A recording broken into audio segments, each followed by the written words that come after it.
Hi everyone, welcome back to my channel. So in today's video I'll show you how we can paint some very simple and easy tulips, and I'm going to make it a frame. So as you can see, I have created a frame kind of pattern. I have also keep a negative space in between, so if you want you can convert this into a beautiful greeting card. You can write some message into it. So let's start with today's video. So with the help of pencil I have created a frame kind of pattern, and inside that particular area I'm going to create the basic guideline for all the flowers that I'm going to paint today. This guideline is not important, but sometimes when we are trying to compose something, I think it is better to see where you want to keep your flowers so that it is easy for you to do some changes into it. So I'm thinking to create couple of flowers around my frame, something like this. You can keep the direction of tulip as per your need. So I'm creating something like this. So I have created an oval kind of shape throughout the frame that I have. You can keep half flower as well, or you can keep full flowers. Now with the help of eraser you can rub the unwanted pencil mark. Make sure you are able to see the pencil mark. So I'm done with the basic framework. I'm done with the basic guideline. Now with the help of different color you can start creating your tulip flower. As I said, these tulips are easiest tulip I have ever painted in my life. So this is gonna be super simple and on a loose side. So with the help of yellow color I have first started, and I have created two petals, little bigger and little smaller, something like this. You basically need to arrange a oval shape with at least two petals into it. You can also have one petal, that is also fine, because tulip does not have very complex structure. And then you can mix other color as well. So I'm mixing a little bit of pink into my yellow color, and as you can see, I can see a little hint of yellow and pink both. Now let it aside and you can start painting other tulips. So this is the first layering of color. We are going to finish it with more structure and pattern into it, but for now you can paint something like this. Now for the second one I have written the tulip area with the help of light pink color, and then with the help of purple color I'm trying to elevate the petal shape. As you can see, you don't have to fill everything with the help of purple color. You can have fine negative space in between or white area in between, so that you can see a little bit of structure and pattern into the tulip petals that we have. Now I'm repeating this similar stuff for all the flowers that I have. So now I have started with the light purple color, so you can mix more of water and less of colors into it to make it a little lighter or watery consistency, and then you can fill the oval shape, and then you can have a little bit of pattern like a petal shape with little darker color into it. So for this particular one I'm using blue color. So I can see a hint of purple color as well, and I can see blue color as well. So basically this tulip is more of a blue tulip, but we can see a little hint of different color as well. So likewise you can combine many colors. You can keep tulip one single color as well, totally fine. Now for the fourth one, again I'm using lighter color of blue, so more of a water, less color, and then you can simply put color in an oval shape like this. So you don't have to think much. You can simply put these colors into an oval kind of shape, and that's it. That's all needed. So for rest of the flower I'm using only one color. So for the first one I have used lighter blue color. For the second one I have used purple color. For this one I want to make it white, so I'm using clean water to wetten the area, and then I'm using gray color to create petals, as you can see. So creating tulip is very simple, especially when we are trying to do it on a loose side. So you can simply create an oval shape, and then you can define 2 to 3 petals little bit overlapped with each other, and that's it. That's all we needed for the tulip. So for the last tulip I'm using red color, and I'm repeating this similar stuff, as you can see. Now this is the first layer of tulip, and we have done with the first layering. for all the flowers that we have. Now I'm going to use similar color to create more line and pattern to create petals. So with the help of fine brush, you can use a little bit finer brush for second layering, and you can start defining your tulip petals in a better way. So you can define two petals left and right, and we have already color into it, so we can assume we have middle petals as well. So you can add little bit of lines in between the petal area, more thicker line or fine line, totally up to you, depend on what kind of tulip you needed. And you can finish with these kind of lines.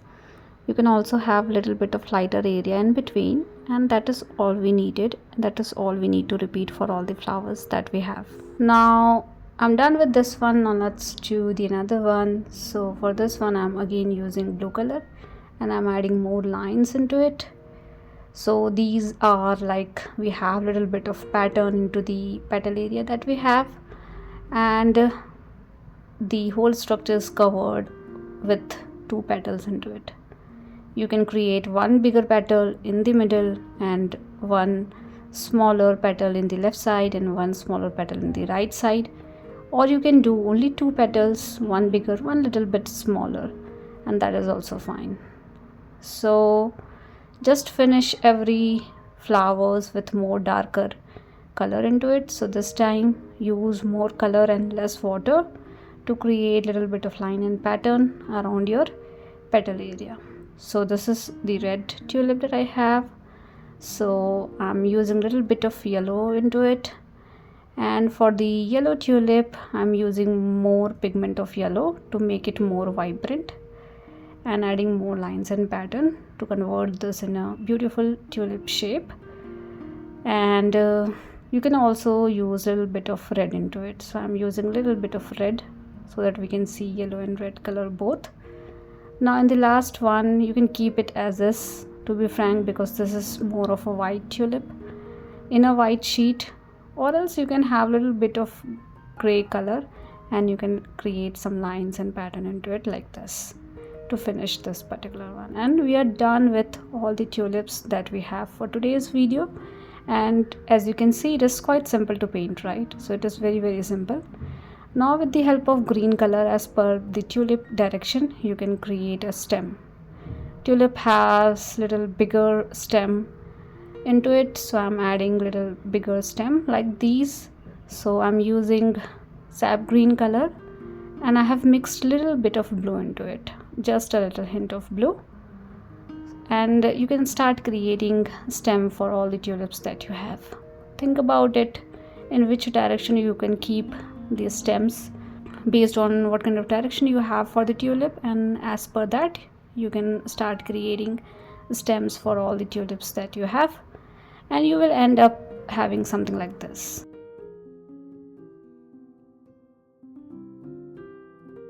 Now this is not appropriate, right? We are not able to see the frame, but that's the beauty of doing something on a fun side, right? We are not thinking too much about anything.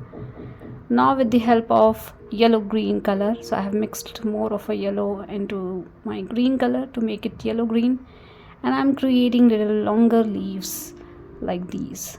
So to paint these longer leaves, these are one stroke leaves.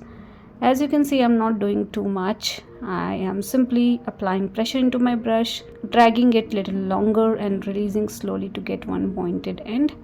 And you need to do it throughout the frame that you have in the different angle, because we have a frame, right? So we need to define that frame with all the elements like leaf and flower. So make sure you are not ruining the frame part. Make sure you're not doing too much inside it, because we have a space in the middle, so we don't want to fill that particular area. And also we need to see the frame clearly. So likewise, you can think about in which direction you can add leaves, in which direction you can add more element to make it look like proper frame kind of pattern. So I'm making sure at the end I should have a frame pattern. So likewise, I'm adding leaf, little smaller, little bigger, longer, and in couple of area I have more leaves, which is totally fine because at the end we are going to complete it with more elements. So we're done with this kind of leaf. Now I'm mixing purple into my green color to make it an earthy color of green. So whenever you mix purple into your green, you will get little different kind of green shade, which I like the most. So I always prefer to use something like this. So you can use different shade of green as per your choice, totally fine. So with the help of this particular color, I'm creating 2-stroke sleeves. This is not relevant with the tulip, but totally fine as we are creating frames, so you can add different kind of flower, different kind of leaf to make a frame kind of pattern. So I'm not creating different kind of flower because I wanted to keep only tulip, but I'm creating different kind of leaf for sure. So these are my 2-stroke sleeves. Again, these are quite simple. You just need to combine 2 strokes together, having fine negative space in between. And these are also pointed leaf. Again, in which area you want to add these leaves is totally depend on your composition. So think about where you want to keep these leaves. Think about the structure that you have. Think about the frame that we wanted to create, and as per that you can define the leaf shape, size and pattern. So keep adding until you're satisfied, but don't overdo it. Now at the end I'm using yellow color to creating more lines in between, so I don't want to overdo this, but I wanted to have a little hint of more vibrancy into my frame, so that's why I'm using yellow color. If you have metallic color, you can definitely use golden color or something like that to elevate this particular frame or to make it more vibrant and fun. But if you don't have metallic color, you can use yellow color like I'm doing, and keep adding the yellow line in between the leaf and flower that we have. And at the end, if you want, you can write something in between to convert this into a greeting card. So I'm done with today's video. Hope this video is helpful for you guys, and thank you so much for watching my videos, and see you guys in the next video.